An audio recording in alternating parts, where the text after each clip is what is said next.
I will now introduce you to Dr. Tiffany Vino, who will moderate the webinar and assist the panelists with any questions and comments. Dr. Vino is Associate Dean for Faculty at the University of Michigan, UM's School of Information. She's also a full professor at the Schools of Information and Public Health at UM. Her research focuses on community health informatics, or the use of information systems and services to improve the health of marginalized populations and reduce health disparities. Tiffany, the floor is yours.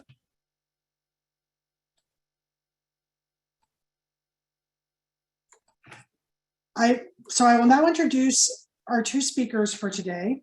The first is Philippa Clark. Philippa Clark is a professor in the Department of Epidemiology at the University of Michigan's School of Public Health.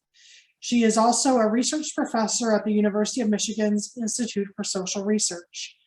Her work examines the social determinants of disability with a particular focus on the built environment for adults aging with disability.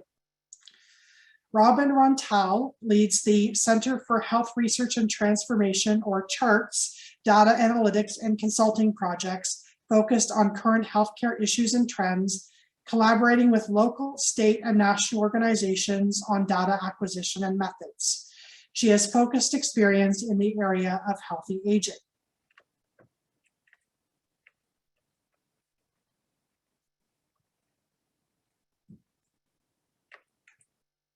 We will now move to our speakers. The first talk that we will hear is called Broadband Internet Access, Implications for the Health of People with Disabilities. Over to you, speakers. Thank you very much, and good afternoon to everyone. I would like to move to the next slide, which has the agenda. Today, we're going to cover briefly a current state review of broadband internet access in the United States. Then Dr. Philippa Clark will describe new research findings that she has been investigating on broadband access and the implications for the health of adults with disability. Then I will discuss some of the recent policy initiatives and next steps. And then Dr. Vino will facilitate a discussion to respond to your questions, and will provide discussion and answers. Next slide, please. Many of us take for granted our access to fast, mostly reliable broadband internet as we work remotely and participate in webinars such as this one today. When we talk about broadband, we're referring to the high-speed, high bandwidth communications infrastructure that supports internet services. The FCC defines this as a minimum of 25 megabits per second and 3 megabits download or upload speeds. And I'd like to note that these speeds support only about 2 users and up to 5 devices. So most of us are familiar with higher speeds than this. Next slide, please. Currently, approximately 19 million Americans lack broadband access. This represents about 6% of the total population. However, it's noteworthy that in rural areas, nearly a quarter of the population lacks access, and in tribal areas, nearly a third of the population lacks access. In addition, 30 million Americans live in areas without minimally acceptable speeds for their internet access. And more than 100 million have access but don't subscribe, primarily because of the high cost of internet services. Next slide, please. I want to review the recent Infrastructure and Investment Jobs Act that President Biden signed into law in November of last year. This act addresses traditional infrastructure needs such as roads and bridges, but it also provides $65 billion for nationwide broadband infrastructure development. The majority of these funds will go to the states based on a formula that's going to include the percentage of the country's underserved areas and rural locations. States will be deciding how to distribute these funds based on a grant process, and broadband providers will be required to match at least 25% of the funding. The emergency broadband benefit was established in response to the COVID pandemic 2 years ago. And this provides discounts up to $50 for low-income families to afford internet services and function in ways to support education and remote work. This new program will provide a $30 discount for families who are under 200% of the poverty level. The digital equity, inclusion, and literacy programs will provide states with funds to develop comprehensive plans for equal access for underserved communities, and will also fund projects such as Wi-Fi hotspots and digital literacy programs. And then finally, this act requires changes in the communications and labeling of internet products and pricing to help consumer understanding. I'm going to now pass to Dr. Philippa Clark, who's going to discuss her recent research findings on broadband internet and the health of adults aging with disability. Philippa? Great, thank you, Robin. Hi, everybody. I'm Philippa Clark, and I'm really excited to present to you today some of the work we've been doing looking at the relationship between broadband internet access and the health of adults who are aging with disability.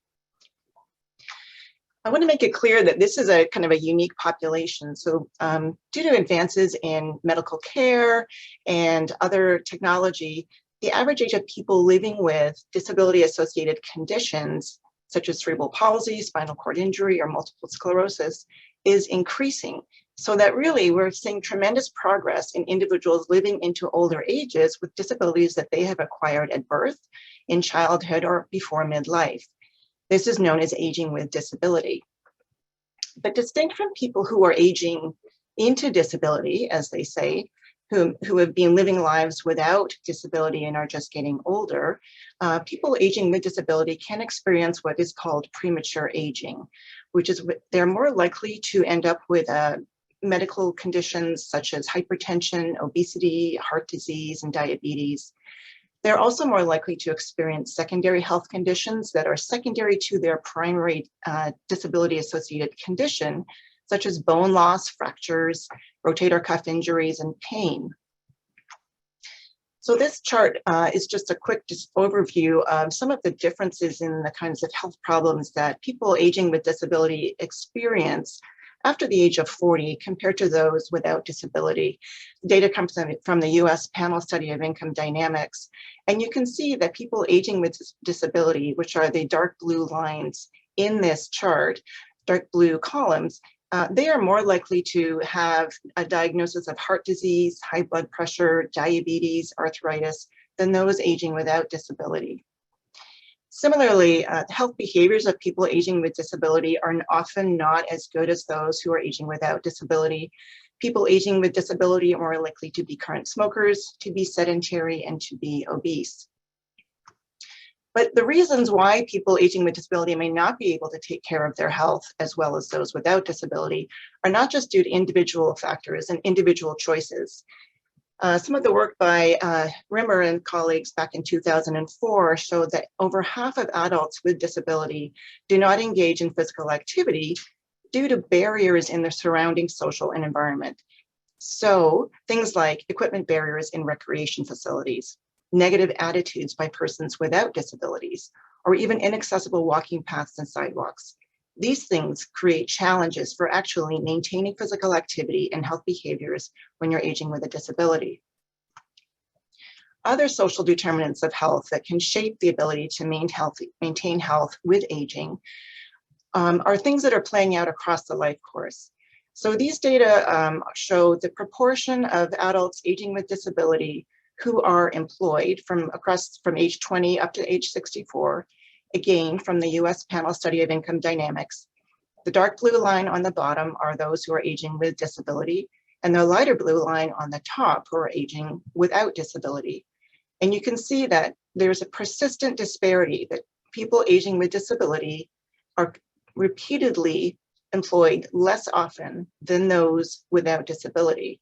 And employment has a number of consequences. A lack of employment has consequences for a lack of economic self-sufficiency. It has consequences for isolation, and it prevents also the restriction in building social connections.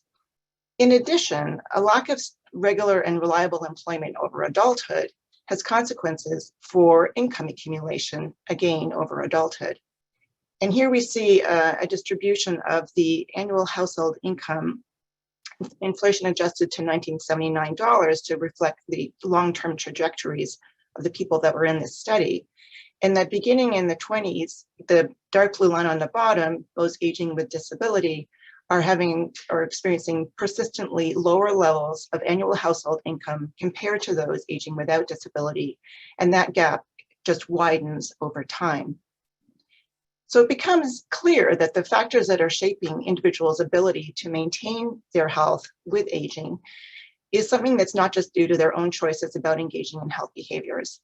If we think of the upstream social determinants of health, our choices about health behaviors and our choices to be able to maintain health with aging with a disability are related to factors much higher up in the upstream social determinants of health, including our gender, our race, ethnicity, nativity, our social ties, our socioeconomic status, and even the places where we live, our neighborhoods where we undergo and live out our daily lives.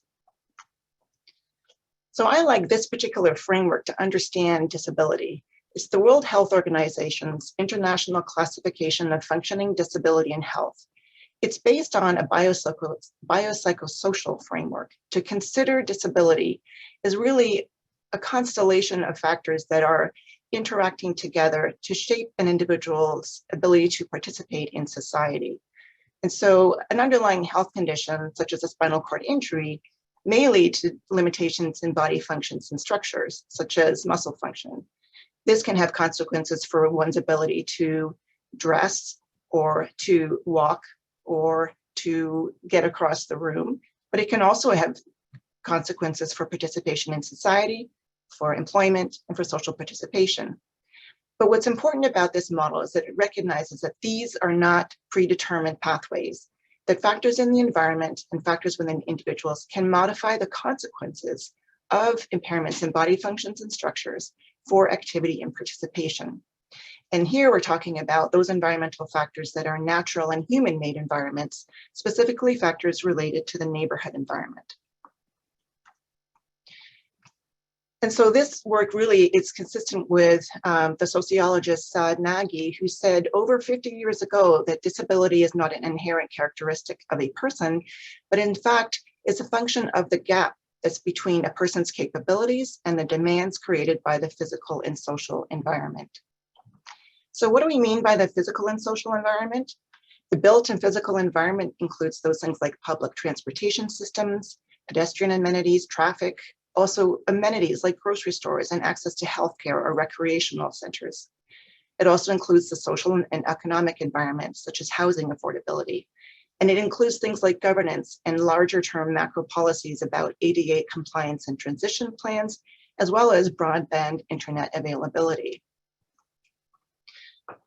The neighborhood environment is important for the health of adults aging with disability. It shapes their ability to access healthcare, participate in society, obtain employment, engage in physical activity, and make healthy food choices to maintain a healthy weight. We argue that broadband internet access may be particularly important for those aging with disability, but there's been very little work looking at the role of broadband for this population. Most studies tend to focus on those characteristics of individuals themselves, such as their own physical limitations or the psychosocial characteristics. neglecting the neighborhood context in which participation takes place. So the purpose of this research that we did was to try to really look at the role of the neighborhood environment and the risk of developing a particular health condition, which was cardiometabolic disease or cardiovascular disease. This work is the work of Dr. Anam Khan, who wasn't able to be here today, so I'm pleased to present this work on her behalf. In addition to Anam Khan, I'd also like to acknowledge Megan Chenoweth, the data manager and curator for the NANDA data, which I'll be speaking about today, and Robert Melendez, who's responsible for the maps that I'm going to show as well. In addition, Iris Gomez and Mao Lee provided additional support for the creation of the neighborhood broadband data, and additional funding came from the National Institutes of Health. So the objective of this work was to examine the relationship between specific features of the neighborhood environment and the risk of cardiovascular disease in a large national cohort of adults aging with physical disability. So we know from the general population, more on an average, that the neighborhood environment is very much an important factor in the development of cardiovascular disease and maintaining cardiovascular health. These data come from a sample of middle-aged adults, and it's showing the relationship between a greater density of resources in the neighborhood, such as favorable food stores, physical activity resources, social cohesion, safety. And as you go from the left to the right of these bars, it's showing that an increase in the availability of these neighborhood amenities is associated with a better cardiovascular health score. So we know this in the general population. The question is it different or does it stand for people who are aging with disability? So this work used data from a private health insurance payer. One of the greatest challenges in doing work in disability is that we lack population data with disability identifiers. So we're often having to rely on proxies to try to capture populations of people aging with disability. This work relied on a health insurer claims data with over 80 million insured individuals in a plan called the Optum Clifford-Maddox Data Mart. This plan is a service provider across the United States, so it's national. And we identified individuals with a diagnosis of a disability-associated condition before the age of 50. I'll tell you a bit more about that in the next slides. And then we really followed them up over time longitudinally by looking at their health records and seeing if they developed any cardiovascular health outcomes. And we wanted to understand the neighborhood, so we actually accessed the residential address zip code of all the patients in this database and linked them to indicators of neighborhood characteristics using our neighborhood data archive that I'll explain shortly. However, before I go on, I wanted to just make it very clear that health claims data rely on a diagnosis of a medical condition, which may or may not result in a disability, or even the subjective experience of having a disability. It also is using information that assumes that someone is coming into contact with the health system. And this particular plan, because it's a private health insurance plan, are more likely to be advantaged than those who potentially could be under Medicaid or Medicare. But with those limitations, I just want to then move on and show you what we did. And we identified individuals in this plan using ICD-9 codes, which are billing codes and diagnostic codes for 4 conditions: cerebral palsy, spina bifida, multiple sclerosis, and plegia, or specifically also spinal cord injury in that group as well. So we have 2 conditions that are congenital, cerebral palsy and spina bifida, and 2 that are acquired conditions that somewhat later in the life course, multiple sclerosis and plegia. So there are 26,000 people that we were able to identify in this data set. 58% of them were CP or spina bifida, 19% were multiple sclerosis, and 20% with spinal cord injury. Their average age was 44 years, and they were 60% female. We then followed them again to look at their outcomes over time. So thinking about what are the outcomes of people who have these underlying disability-related conditions? When do they develop cardiovascular disease? So we included people that had been followed in the plan for at least 4 years and hadn't had a previous diagnosis of any of these cardiometabolic conditions. And we identified, again, using ICD-9 codes and ICD-10 codes, any cardiometabolic disease, type 2 diabetes, hypertension, and hyperlipidemia, which are subsumed under that category of any cardiometabolic disease. To get information about the environments that people who are aging with disability are living in, as I said, we used their zip code from the claims data, and we linked it to data on the national on the neighborhood environment from the National Neighborhood Data Archive. I call this NANDA.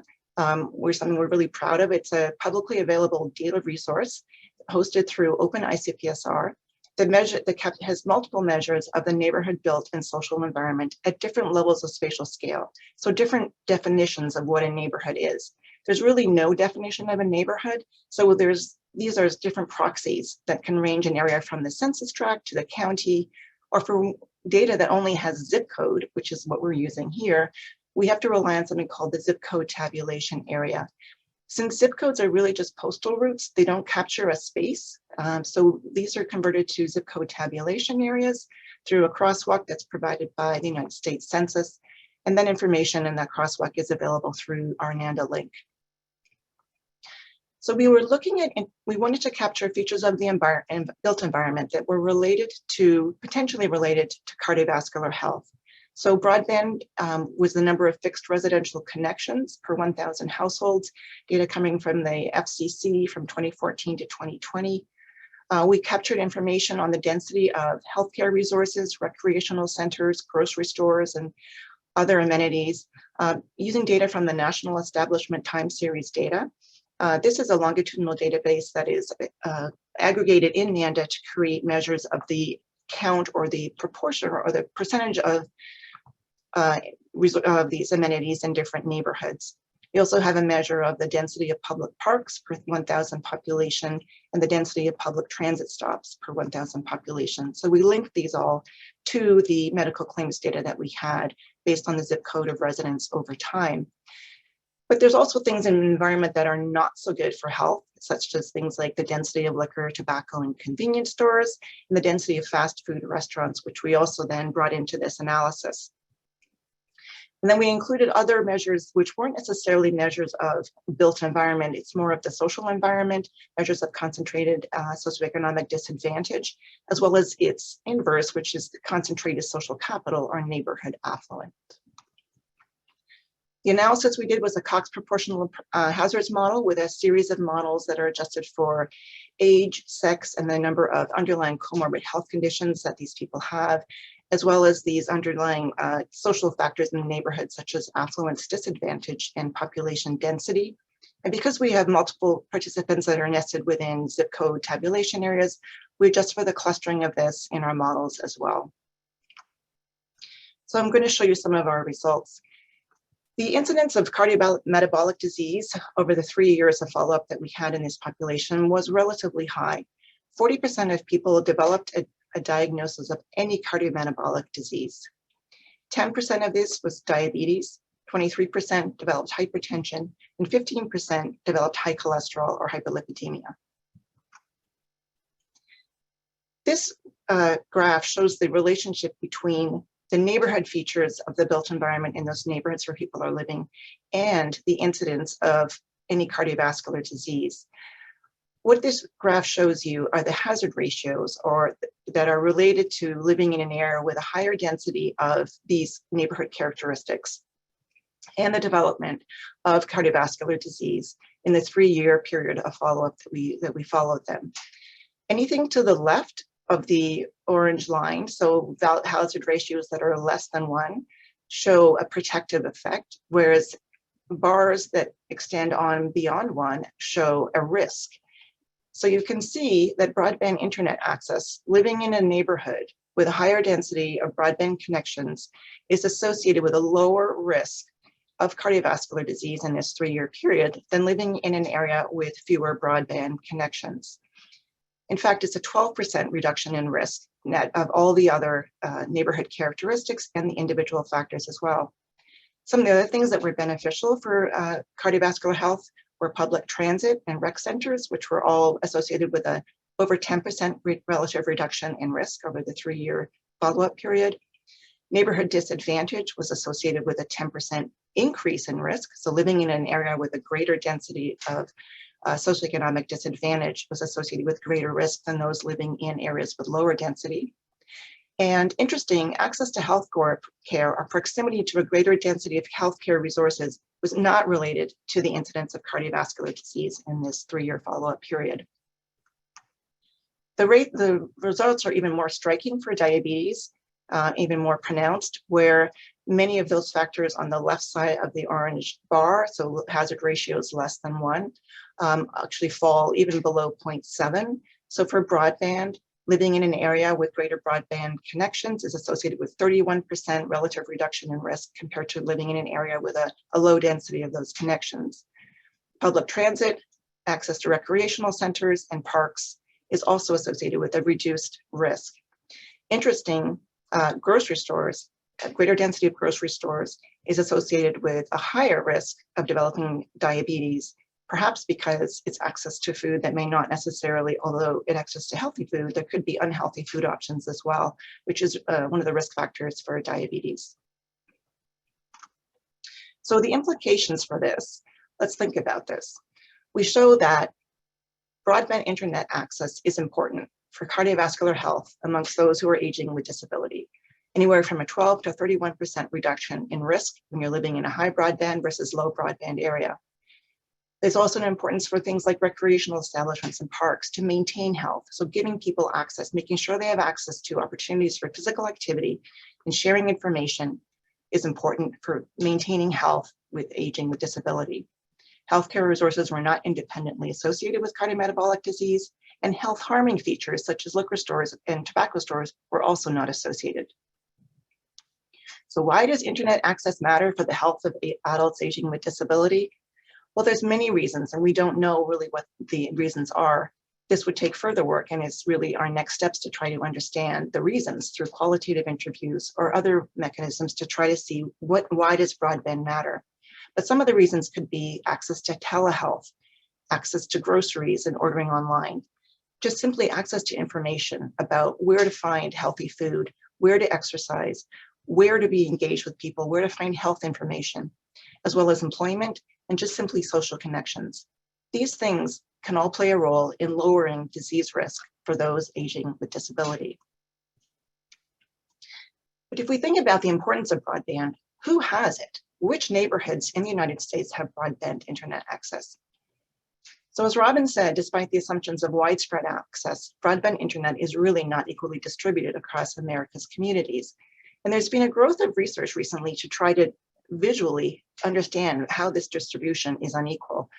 And using data from the FCC is a good way to actually visualize some of these disparities.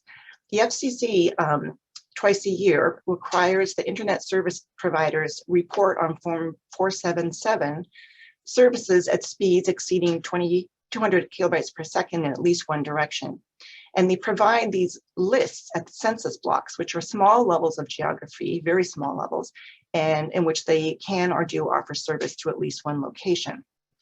These can be aggregated up and are increasingly being aggregated up to the county level.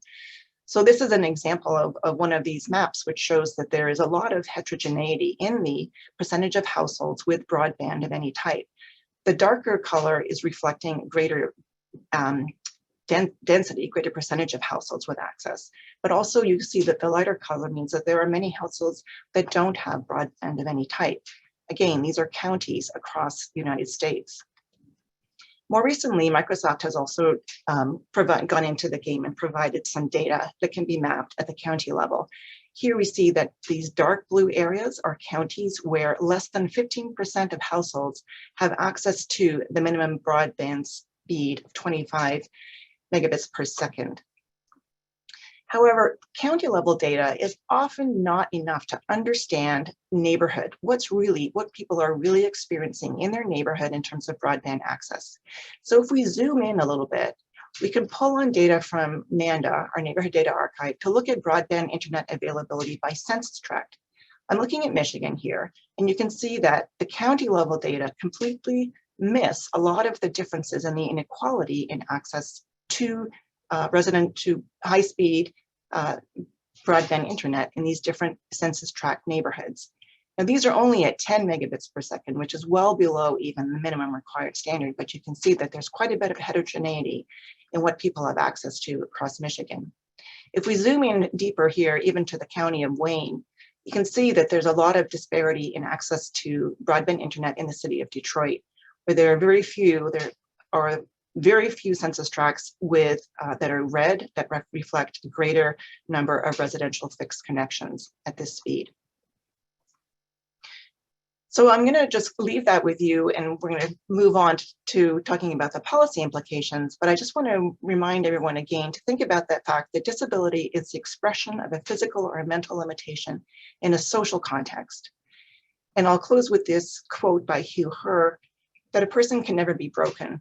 Our built environment, our technologies are broken. We, the people, need not accept our limitations, but can transcend disability through technological innovation. And broadband is one of those potential technological innovations. So I'm going to pass it off now to Robin, who will be discussing the policy implications.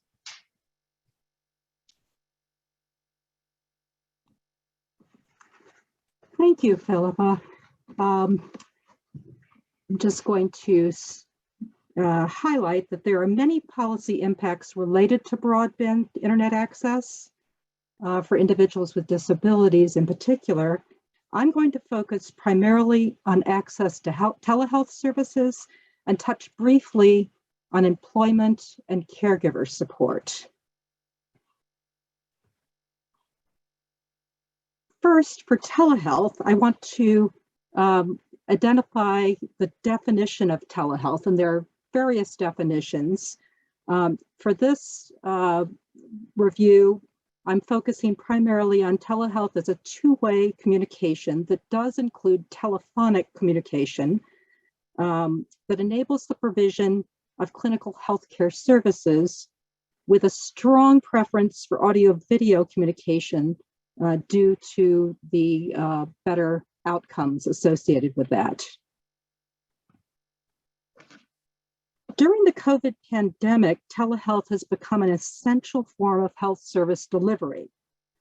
It's important to note that before COVID, adults with disabilities had a much higher need for physician visits, as noted here, yet they had a much lower access to technology compared to people without disabilities.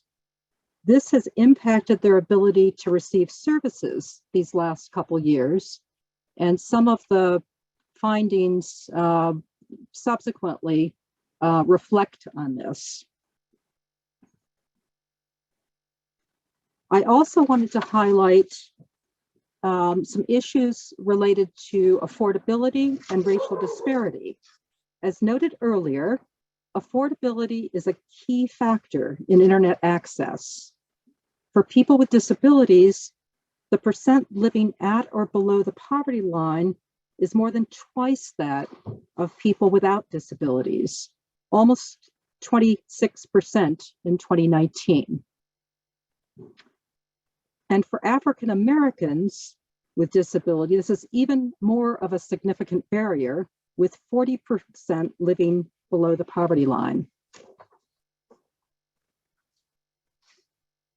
The pandemic has provided an opportunity to examine both the benefits and challenges of telehealth for the broader population as well as individuals with disabilities.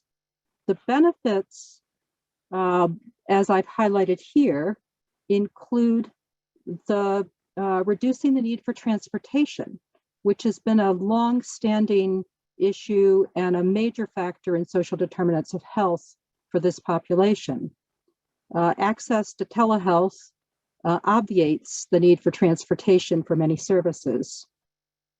Increasing the access to specialists, especially behavioral health specialists, has been significant, with 30% or more of services provided by behavioral health providers being provided through telehealth over the past couple years. This also supports independence and empowers self-management in many situations, which is another benefit. Challenges. There are numerous challenges related to telehealth, in addition to the challenges of access to broadband internet. For individuals with disabilities that affect communication, video may be inaccessible for those individuals. For many people, they need assistance from a caregiver to utilize telehealth services. So the availability and knowledge of a caregiver is essential in those situations. And we need to keep in mind that not all care can be provided by telehealth. In particular, there is still a strong need for in-person services and care to allow many individuals to stay in their homes and receive the proper supports, or for services that require direct provider contact. And then finally, there are privacy considerations in settings where telehealth is used. And that's something that is also noteworthy and needs to be considered as well. This slide represents the analyses that were done by CHART, the Center for Health and Research Transformation, where I work. And CHART analyzed data from a survey of licensed Michigan physicians conducted in April and May of 2021. There were about 2,200 physicians that responded, 2,188 to be exact. And they highlighted the technological challenges for patients as the top challenge reported by physicians, and reimbursement factors, which vary considerably state to state and payer to payer, as the most commonly reported barriers for continued use of telehealth. And before I move off this slide, I want to share a quote with you from one of the physicians that responded. "I'm in a rural area. Many patients lack a PC or smartphone. They have low-tech flip phones, and in many cases are elderly and not tech savvy. I use audio or FaceTime only, and many don't have or understand FaceTime." This is a barrier as reflected by the providers.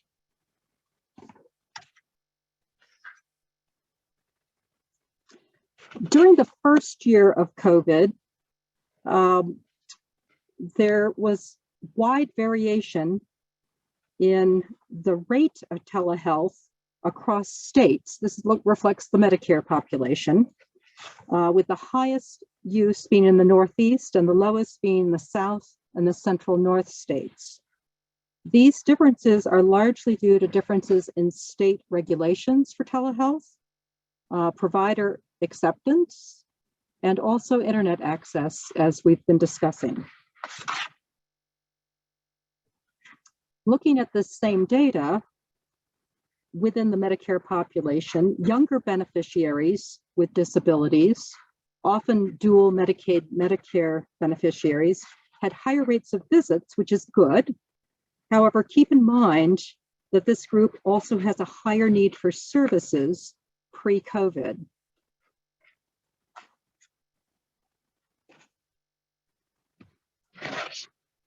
Prior to March 2020, when the public health emergency was put in place, Medicare and other payers paid for telehealth under only very limited circumstances.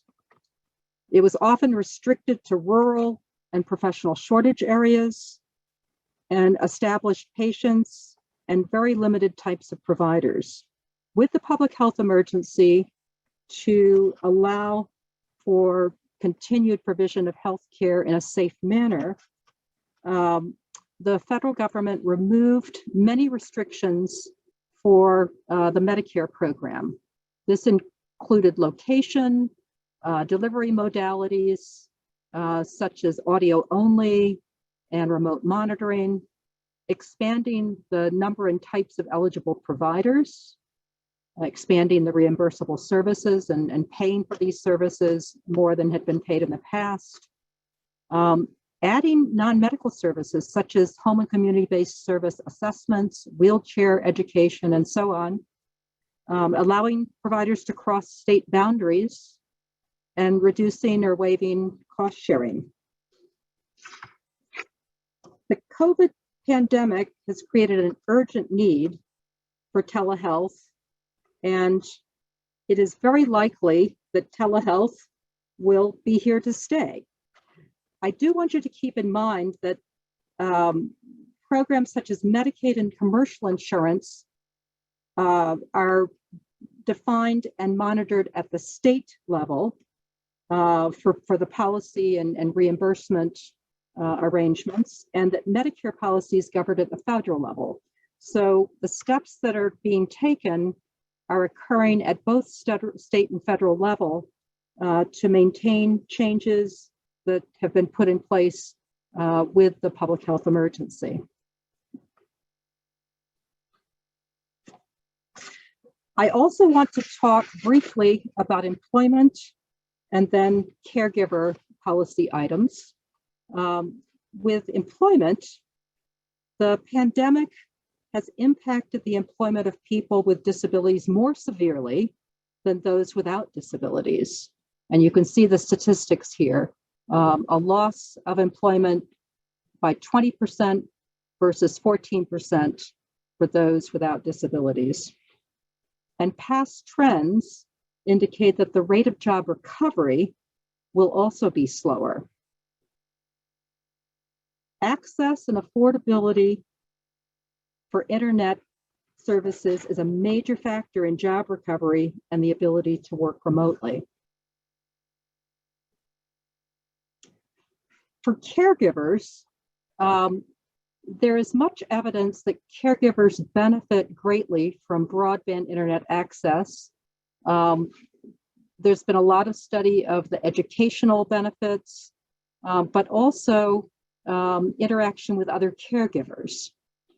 A study back in 2015 reported significant outcomes showing improvements with digital health technologies and caregivers related to their ability to support the individuals that they were caring for. And this is another area that gets neglected, but certainly needs attention from a policy perspective.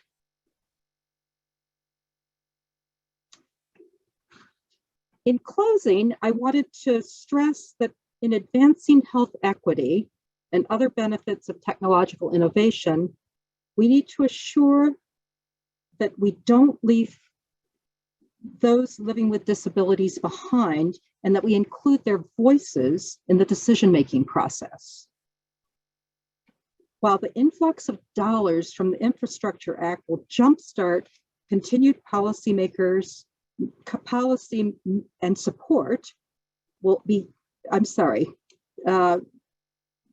jumpstart near-term access to broadband internet for underserved communities, continued policymaker support and oversight will be needed. And as noted, the pandemic has helped confirm the need for permanent changes in telehealth regulations at both the federal and the state level. Together, these opportunities can help many people, especially individuals with disabilities and their families and caregivers, improve health, secure employment and education, and benefit from services and connections across all geographic areas and communities.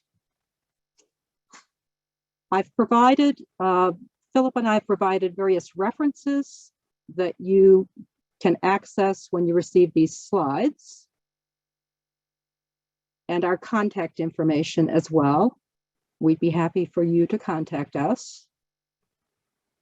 I want to draw your attention to our next webinar, which will be Thursday, April 14th, from 2 to 3 p.m. on reimagining primary healthcare for individuals with disabilities, presented by Dr. Michael McKee. And then finally, I also wanted to acknowledge that the content of this webinar has been developed with a grant from the National Institute on Disability in Independent Rehabilitation Research, NIDLR, within the Administration Community Living, ACL.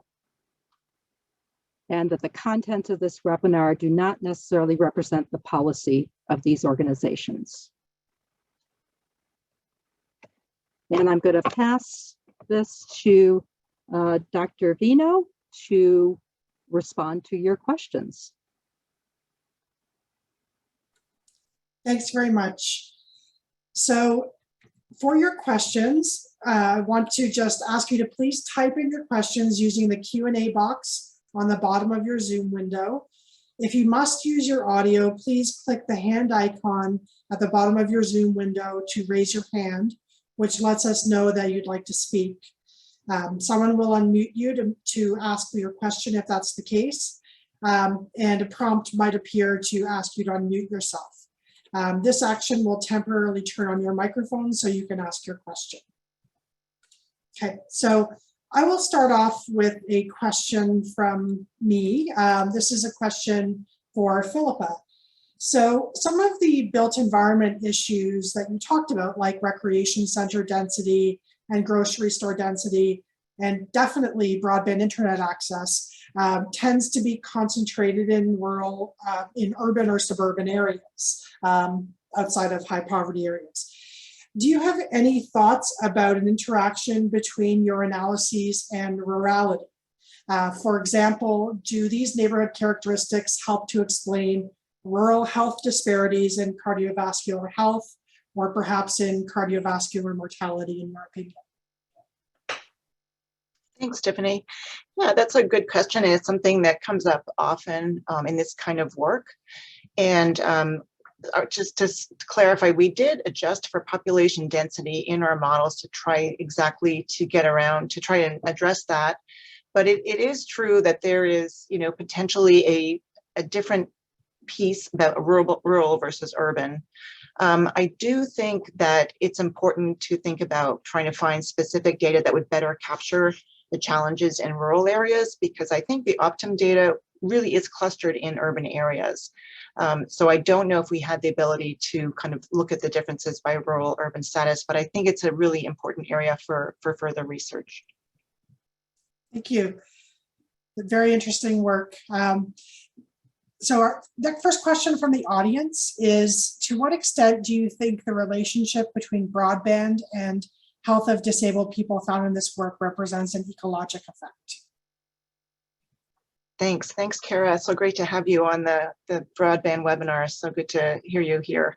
Yeah, this is a question that we also get as well, which is, this, just to make sure that I'm understanding you correctly, you're asking, are these really just associations but not causal? Could it be that people aging with disability who have cardiovascular health problems are more likely to live in areas without broadband internet access, versus is it that broadband is actually playing an important role in preventing cardiovascular health problems?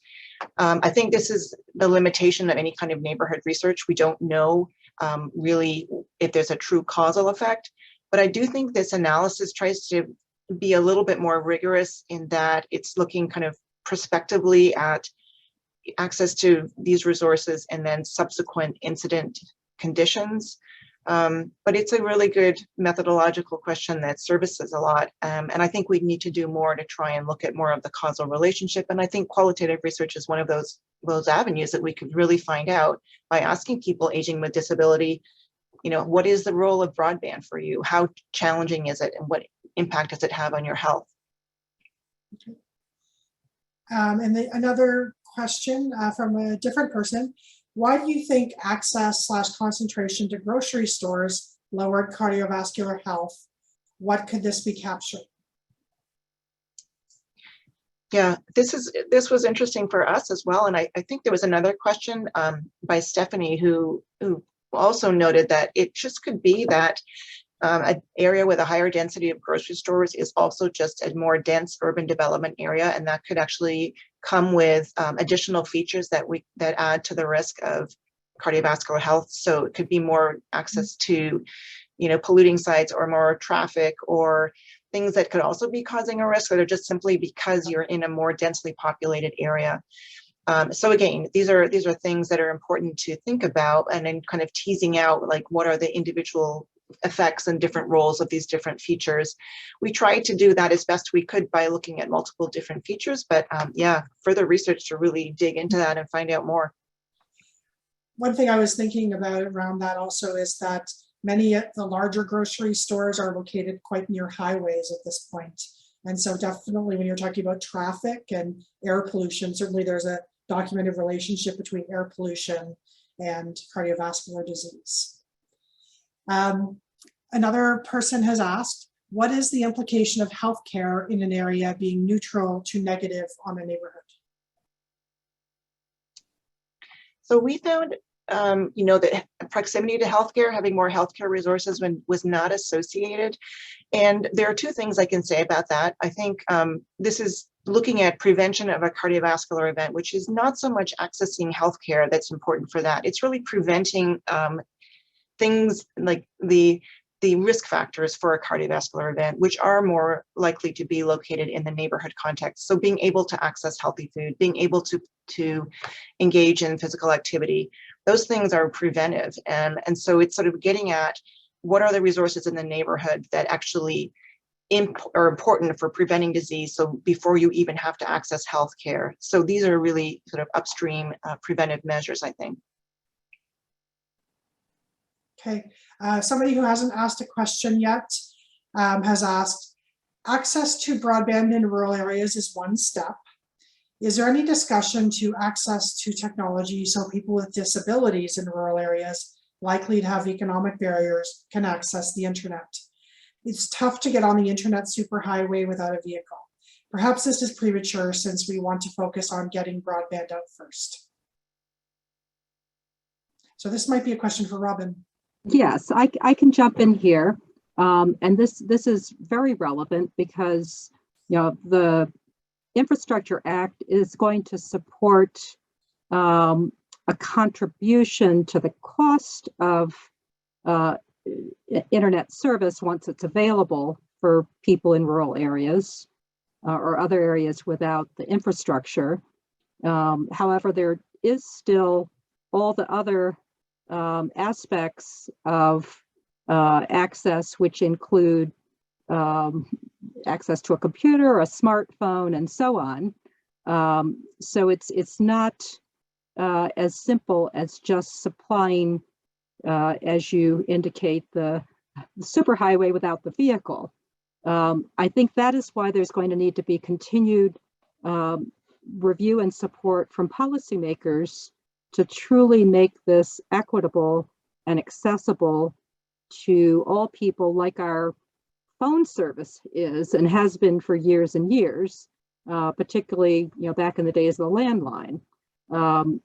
The broadband internet has been thought of in a similar fashion, where it's something that should be available to everybody and not just those who can afford it. Another question, in terms of caregivers, are you also considering the unique considerations for internet access and people living with a disability who are part of the sandwich generation, i.e. they may also be caregivers for their parents and children, as well as having a caregiver, and somehow I lost it on my, okay, as well as having a caregiver. And this may tie into your statistics on people living with a disability, 60% female. And I also think there was a drop in income when people are in their 40s.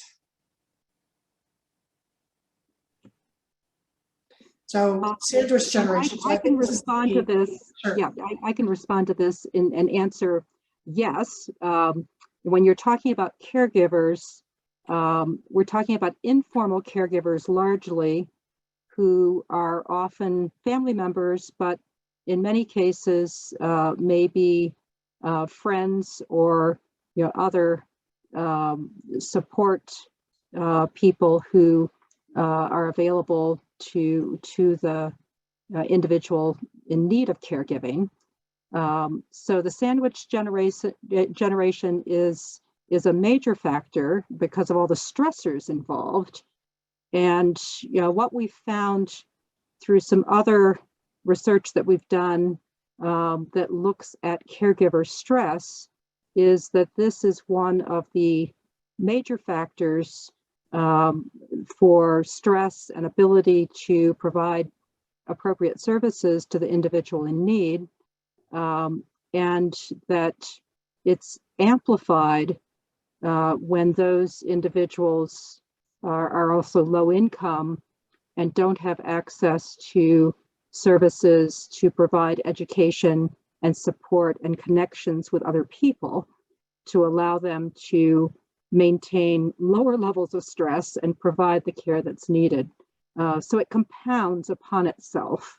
And it's a major consideration because as we look ahead into the future, I know this webinar is not on caregiving, but there are going to be many fewer caregivers for the volume of people in need of care, including this population that we're looking at, individuals with disabilities. Okay, so it's 3 o'clock now.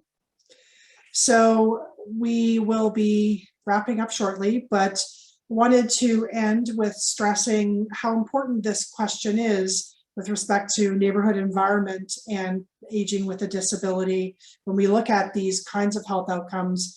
And when we think about, as we have a massive influx of money coming through the Internet Infrastructure and Jobs Act, it's going to be quite important to think about how we are going to thoughtfully allocate those funds and how we can ensure that as there are investments that we are helping to lift all boats and that we are increasing access for people with disabilities as well as those without disabilities in the population. So I will let the people whose questions are outstanding know that we will be, the speakers will be following up afterwards with answers to your questions. But thank you so much for attending today. It's been a really informative and important presentation and discussion. Thank you.